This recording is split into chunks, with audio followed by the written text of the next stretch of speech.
안녕하세요. 김호준입니다. 헬스부는 어제 세월호 인양을 오는 4월 16일까지는 완료하겠다고 발표했습니다. 침몰 이후 무려 3년 만입니다. 그 사이 세월호 선체에는 140여 개의 구멍이 뚫렸습니다. 1m가 넘는 큰 구멍도 여러 개죠. 그 정도 크기면 증거는 다 빼낼 수 있는 크기 아니겠냐며 유가족들은 의심합니다. 그 의심이 무리도 아닌 것이 애초 정부는 선체에 딱 2개의 구멍만 뚫으면 된다며 작업을 시작했었습니다. 또한 해수부는 유가족들의 참관도 절대 안 된다고 막아왔죠. 유가족들이 동고차도에 텐트까지 치고 망원경과 카메라로 인양 과정을 감시할 수밖에 없었던 이유입니다. 3년에 걸쳐 반복적으로 연기되고 미뤄져 왔던 인양이 이번에 된다고 해도 문제입니다. 인양된 선체를 조사할 위원회가 없습니다. 위원회 없이 해수부가 직접 선체를 조사한다고 하는데요. 제 생각은 그렇습니다. 차기 정부는 인양된 세월호 선체를 해수부가 조사하게 할 것이 아니라 해수부부터 조사해야 합니다. 김호준 생각이었습니다.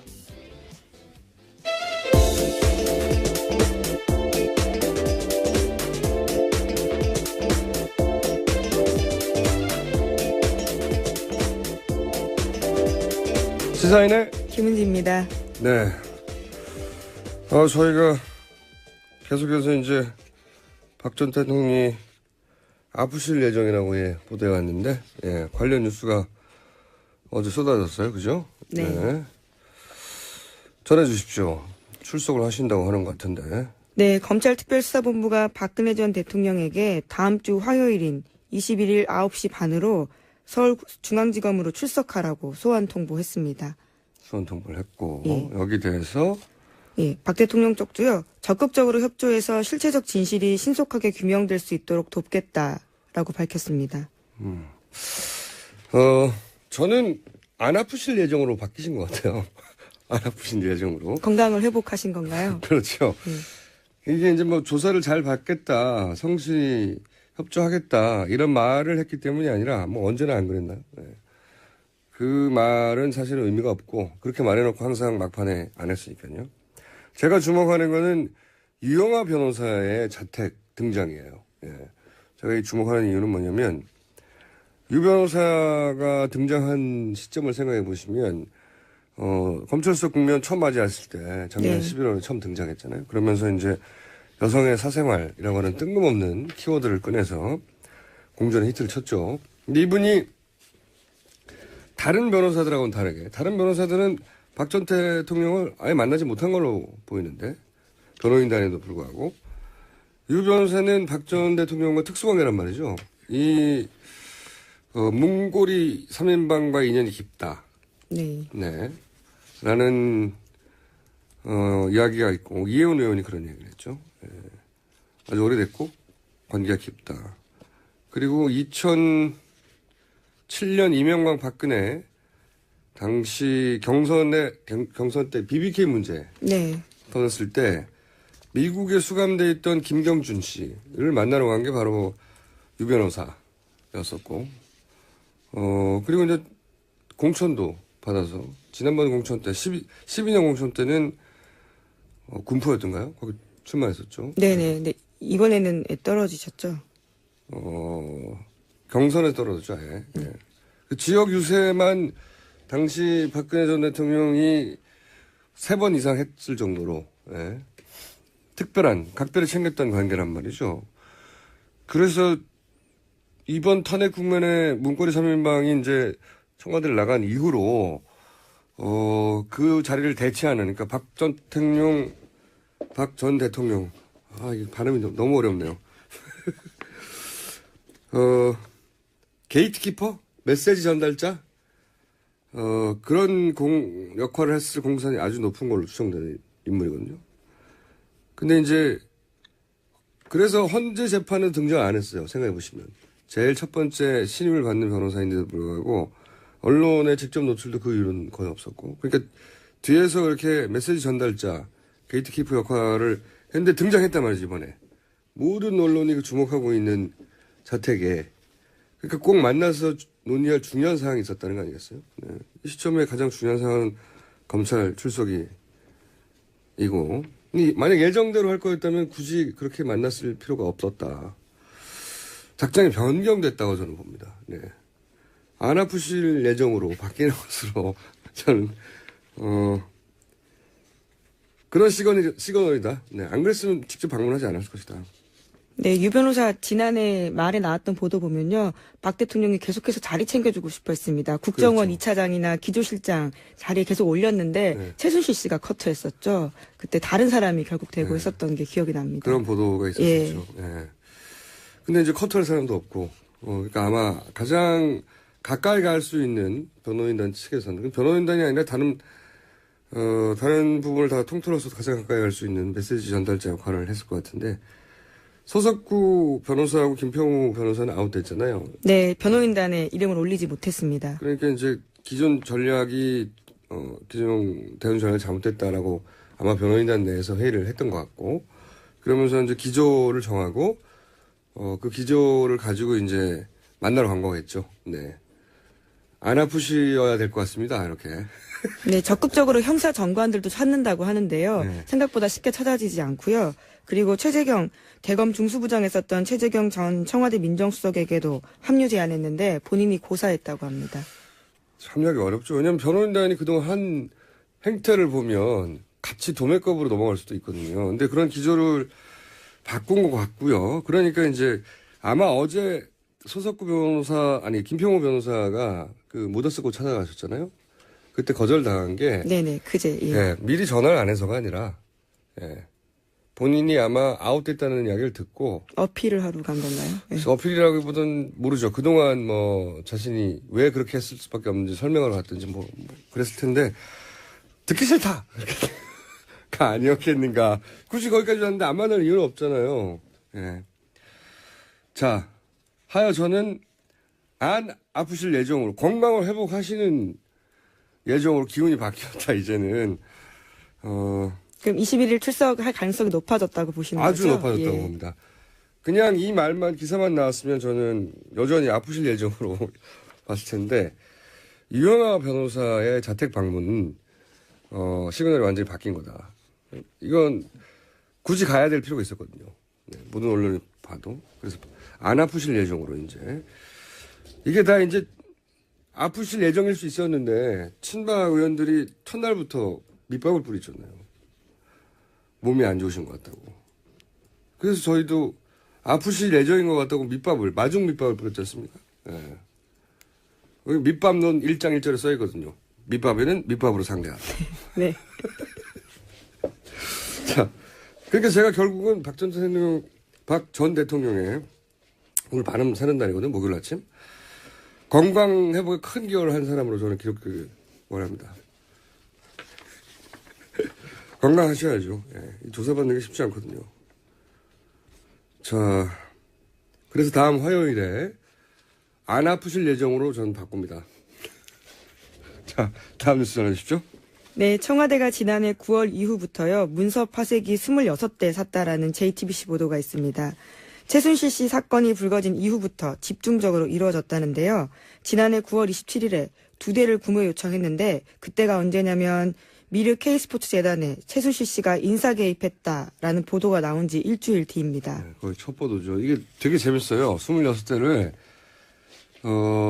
그때 보도 나온 다음에 2대를 사고, JTBC 태블릿 PC 보도 다음 날에 또 사잖아요. 몇 대를 샀다고요? 6대 추가 요청합니다. 네, 그리고 최순실 구속된 직후에 또 몇 대? 6대를 사고요. 네. 특검 수사 진행되면서 몇 대? 6대를 또 삽니다. 청와대 특검 압수수색 전날도 6대. 6대, 이렇게. 예. 그래서 총 26대입니다. 얼마나 많았으면은 이렇게 파쇄기를 9월 이후 요런 특정 시점 때만 계속 샀다는 거죠. 네.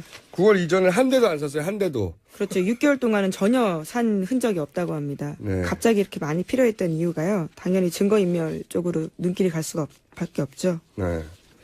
저는 박근혜 전 대통령이 수사받을 때 자꾸 예우 얘기 나오는데, 전 대통령 저도 그래서 예우를 하지 않습니까? 안 아프실 예정이라고. 얼마나 표현이 예우스럽습니까? 자, 다음 주제 주십시오. 네, 경찰이 정광용 박삼호 회장 등을 불법 집회 주도 혐의로 사법 처리하겠다고 밝혔습니다. 아, 그렇군요. 기각됐어 봐요, 탄핵이. 사법 처리하겠습니까? 네. 자, 근데 이분뿐만이 아니겠죠. 네. 수사해야 될 대상이 되게 많아요. 그동안 속칭 친박 집회를 하면서 격렬한 여러 집회들을 했었는데요. 어제 SBS가 관련된 보도를 좀 했습니다. 속칭 문고리 3인방을 비롯한 청와대 실세와 친박단체 간부들 그리고 정경련 임원들이 긴밀하게 연락했다라는 증거를 발견했다라는 건데요. 이들 간의 통화 내역을 공개한 겁니다. 박영수 특검집 앞에서 사진에 불 질렀던 반액 방김 대표 있거든요. 그 사람 통화 기록을 보면요. 이재만, 정호성 등 문고리 3인방 이름이 나옵니다. 그 사람들과 통화를 했다는 뜻이고요. 뿐만 아니라 블랙리스트 의혹으로 구속됐던 청와대 정무비서관 이름도 나오고요. 또 허현준 행정관과는 계속해서 통화했다라고 합니다.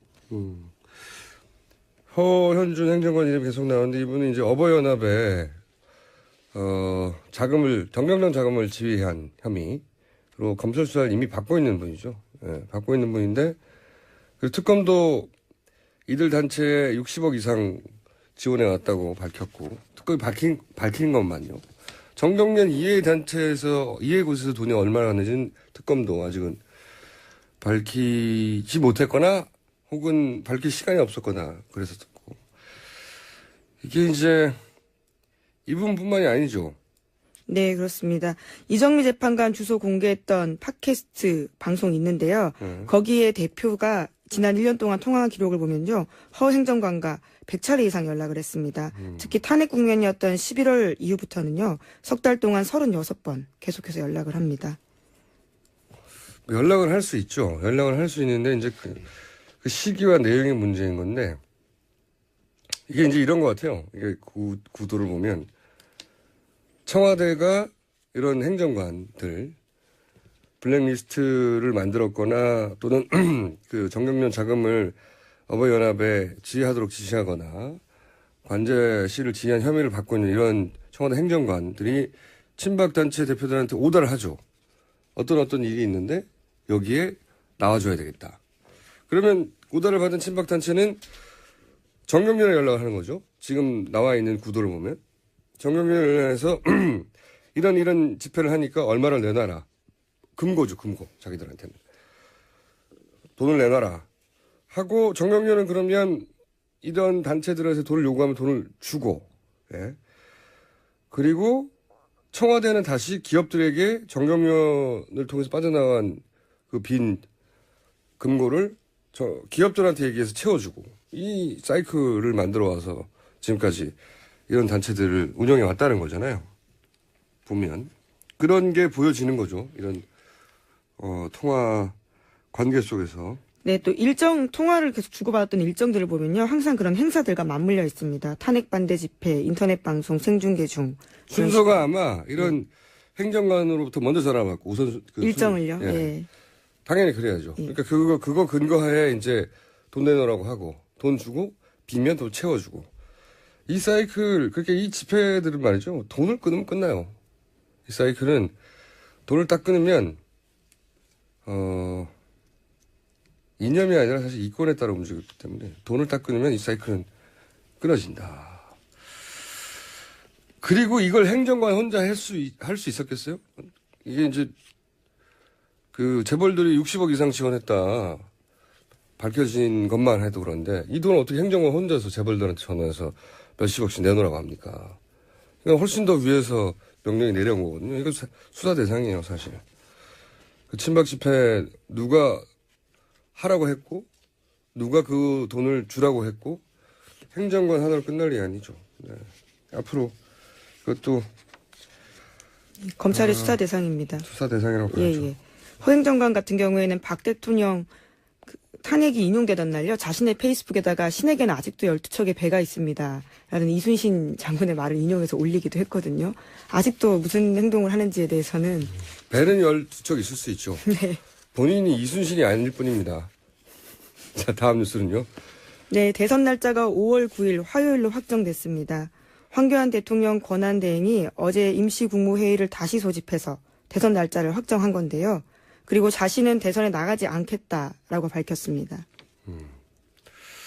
야권에서는 아쉬워하겠어요. 네.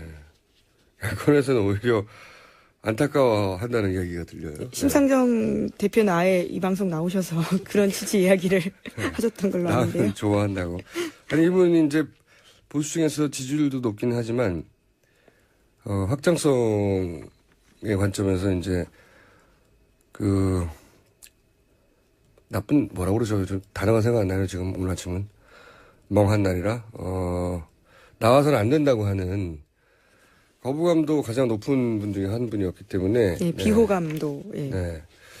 그래서, 이 표가 어디로 갈까요? 어디로 갈 거라고 보십니까? 아무래도 보수 쪽으로 우선 가지 않을까 싶은데요. 꼭 그렇지가 않아요. 이게 표가 참 묘한 게, 예를 들어서 한 15% 정도를 유지하던 황권한 대행의 표가 예를 들면 지금 그 바로 뒤에 있는 홍준표 도지사한테 다 갈 것 같잖아요. 그래서 홍준표 도지사가 지금 3% 이런 수준인데 갑자기 18%가 될 것 같죠. 절대 그렇지가 않습니다. 표라는 게. 이 표는 예를 들면 절대 안 갈 것 같은 정반대에 있는 것 같은 문재인 전 대표한테도 가고요. 안희정 도지사한테도 가고 이재명 가장 반대편에 서 있을 것 같은 이재명 골고루 흩어져요. 안철수 대표한테도 가고요. 유승민 전 대표한테도 가고요. 다 가요. 그래서 아마도 모든 후보들이 적게는 1%에서 많게는 한 3% 정도씩 아직 여론조사 나오지는 않았지만 상승할 것이고 물론 홍준표 도지사가 좀 더 많이 받겠죠. 다른 후보들이 2% 정도 받으면 홍준표 도지사는 한 3%, 4%. 그러니까 확 다 가져가지 않는다는 거예요. 표심이라는 게 좀 이상합니다. 네. 포기하는 사람들도 생기는 것이고.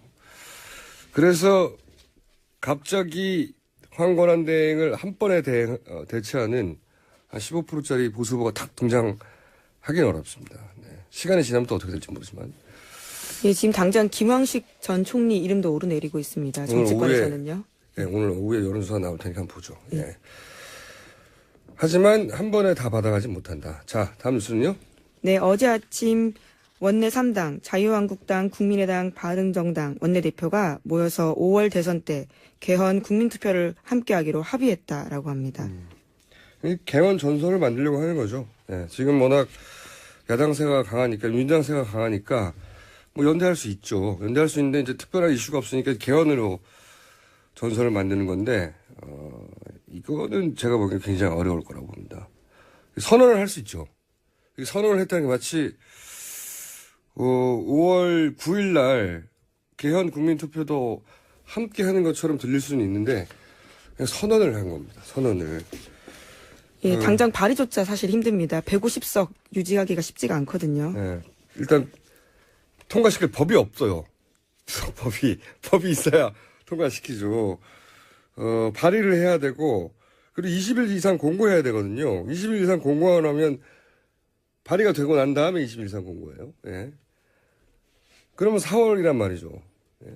그리고 나서 60일 이내 의결해야 되는데, 그리고 나서 또 국회 의결한 이후에 30일 내에 국민투표니까 언제 해요, 이게? 대선 끝납니다. 네. 게다가 200명 이상이 의결해야, 단일화도 없지만 현재, 의결해야 통과될 수 있거든요. 네. 네, 그러면 민주당이 최소한 30명 이상 거기에 동의해줘야 되는데 민주당의 소위 개헌파들조차 당장 그럴 이유가 없는 거죠. 지금 민주당은 높은 지지율을 유지하고 있으니까 여기 동참할 이유가 없고 또 하나는 국민의당 입장에서 국민의당은 이제 자유한국당과 손을 잡게 되는 셈이 된단 말이죠. 거기에 대한 거부감이 또 있어요. 국민의당 지지층 사이에. 하지만 이 선언은 그러니까 선언적인 의미가 있는 거죠. 이런 선언을 하고 소위 3지대 만들 테니까 여기 모여달라고 하는 정치적 선언인 거죠. 실제 개헌이 당장 되는 건 아닌데 당장 개헌된다고 생각하시는 분들도 있는데 그건 아니다. 네. 네, 실제로 중앙일보가 오늘 아침에 나온 보도 보면요. 민주당 개헌파 속칭 의원들 전부 전수조사했는데요. 36명 중에 29명이 반대했다라고 합니다. 그럴 이유가 없으니까요. 예. 네. 시간적으로도 가능하지 않고 절차적으로도 가능하지 않지만 정치적 선언을 한 거고 그 정치적 선언으로 이제 전선을 만들려는 노력이죠. 네. 정치권에서는 있을 수 있는 퍼포먼스라고 봅니다. 자, 제목 하나 정도 더 부르면 될 것 더 들을 수 있을 것 같습니다. 네, 정유라 씨가 정치적 망명을 고려하고 있다라는 보도가 있습니다. 예. 변호사 이야기입니다. 덴마크 변호사요.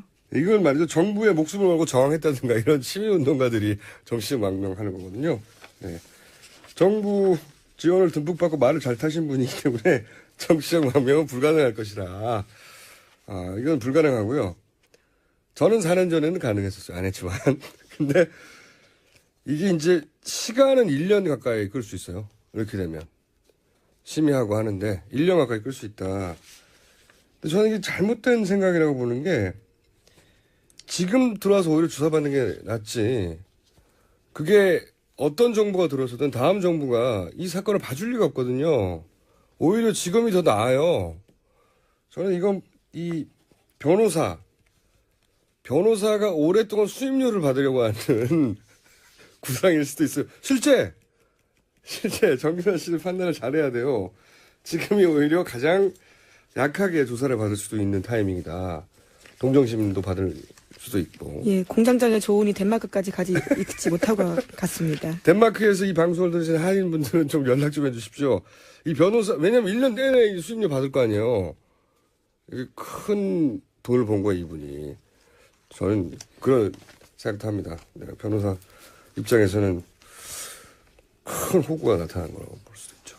자, 여기까지 하겠습니다. 시사인의 김은지였습니다. 감사합니다. 안녕하세요. 김호준입니다. 헬스부는 어제 세월호 인양을 오는 4월 16일까지는 완료하겠다고 발표했습니다. 침몰 이후 무려 3년 만입니다. 그 사이 세월호 선체에는 140여 개의 구멍이 뚫렸습니다. 1m가 넘는 큰 구멍도 여러 개죠. 그 정도 크기면 증거는 다 빼낼 수 있는 크기 아니겠냐며 유가족들은 의심합니다. 그 의심이 무리도 아닌 것이 애초 정부는 선체 딱 2개의 구멍만 뚫으면 된다며 작업을 시작했었습니다. 또한 해수부는 유가족들의 참관도 절대 안 된다고 막아왔죠. 유가족들이 동고차도에 텐트까지 치고 망원경과 카메라로 인양 과정을 감시할 수밖에 없었던 이유입니다. 3년에 걸쳐 반복적으로 연기되고 미뤄져 왔던 인양이 이번에 된다고 해도 문제입니다. 인양된 선체를 조사할 위원회가 없습니다. 위원회 없이 해수부가 직접 선체를 조사한다고 하는데요. 제 생각은 그렇습니다. 차기 정부는 인양된 세월호 선체를 해수부가 조사하게 할 것이 아니라 해수부부터 조사해야 합니다. 김호준 생각이었습니다.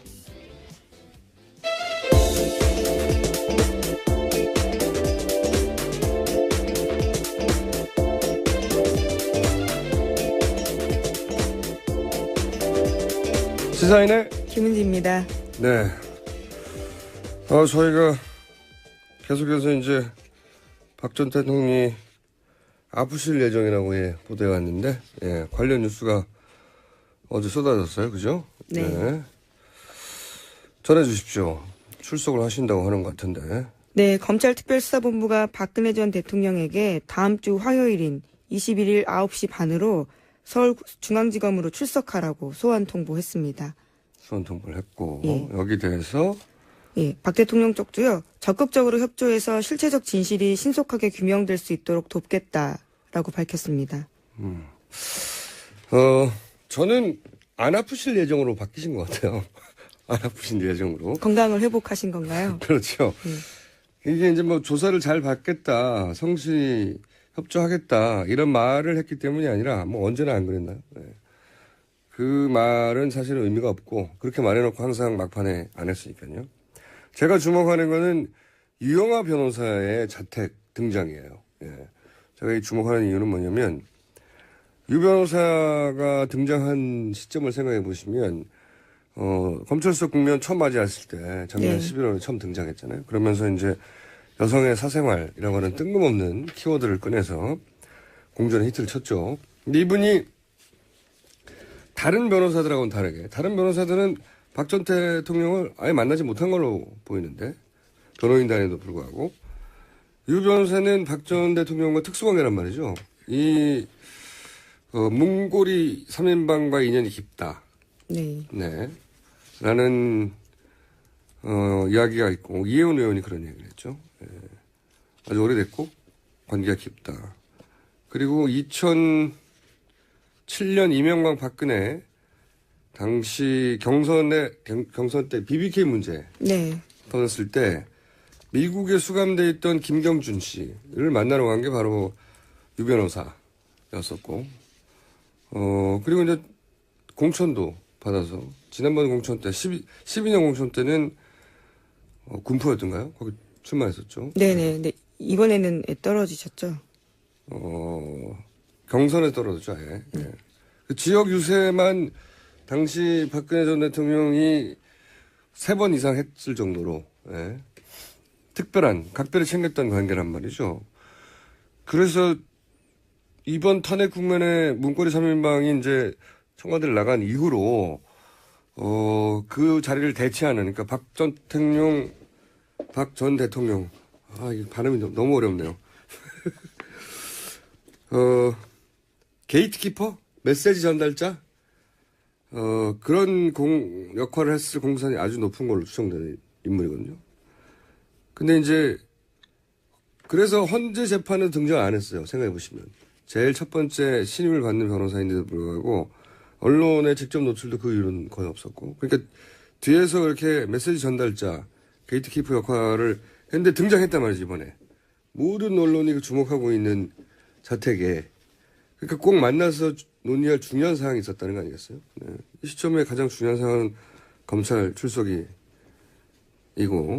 만약 예정대로 할 거였다면 굳이 그렇게 만났을 필요가 없었다. 작전이 변경됐다고 저는 봅니다. 네. 안 아프실 예정으로 바뀌는 것으로 저는 그런 시그널이다. 네. 안 그랬으면 직접 방문하지 않았을 것이다. 네, 유 변호사 지난해 말에 나왔던 보도 보면요. 박 대통령이 계속해서 자리 챙겨주고 싶어 했습니다. 국정원 그렇죠. 2차장이나 기조실장 자리에 계속 올렸는데 네. 최순실 씨가 커트했었죠. 그때 다른 사람이 결국 되고 네. 있었던 게 기억이 납니다. 그런 보도가 있었죠. 예.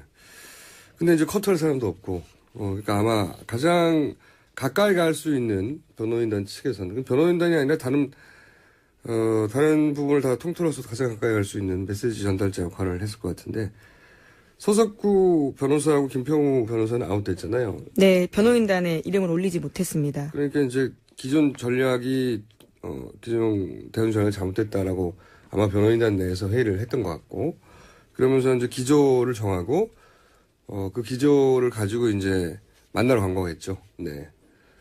안 아프셔야 될 것 같습니다. 이렇게. 네, 적극적으로 형사 정관들도 찾는다고 하는데요. 네. 생각보다 쉽게 찾아지지 않고요. 그리고 최재경 대검 중수부장에 있었던 최재경 전 청와대 민정수석에게도 합류 제안했는데 본인이 고사했다고 합니다. 참여하기 어렵죠. 왜냐하면 변호인단이 그동안 한 행태를 보면 같이 도매급으로 넘어갈 수도 있거든요. 근데 그런 기조를 바꾼 것 같고요. 그러니까 이제 아마 어제 김평호 변호사가 그 모더스고 찾아가셨잖아요. 그때 거절당한 게 네네, 그제. 예. 예, 미리 전화를 안 해서가 아니라 예, 본인이 아마 아웃됐다는 이야기를 듣고 어필을 하러 간 건가요? 예. 그래서 어필이라기보다는 모르죠. 그동안 뭐 자신이 왜 그렇게 했을 수밖에 없는지 설명을 받든지 뭐 그랬을 텐데 듣기 싫다. 가 아니었겠는가. 굳이 거기까지 왔는데 안 만날 이유는 없잖아요. 예. 자, 하여 저는 안 아프실 예정으로 건강을 회복하시는 예정으로 기운이 바뀌었다. 이제는 그럼 21일 출석할 가능성이 높아졌다고 보시는 아주 거죠? 높아졌다고 예. 봅니다. 그냥 이 말만 기사만 나왔으면 저는 여전히 아프실 예정으로 봤을 텐데 유영아 변호사의 자택 방문은 시그널이 완전히 바뀐 거다. 이건 굳이 가야 될 필요가 있었거든요. 네, 모든 언론이 봐도. 그래서 안 아프실 예정으로 이제 이게 다 이제 아프실 예정일 수 있었는데 친박 의원들이 첫날부터 밑밥을 뿌리잖아요. 몸이 안 좋으신 것 같다고. 그래서 저희도 아프실 예정인 것 같다고 마중 밑밥을 뿌렸지 않습니까? 예. 여기 밑밥론 1장 1절에 써 있거든요. 밑밥에는 밑밥을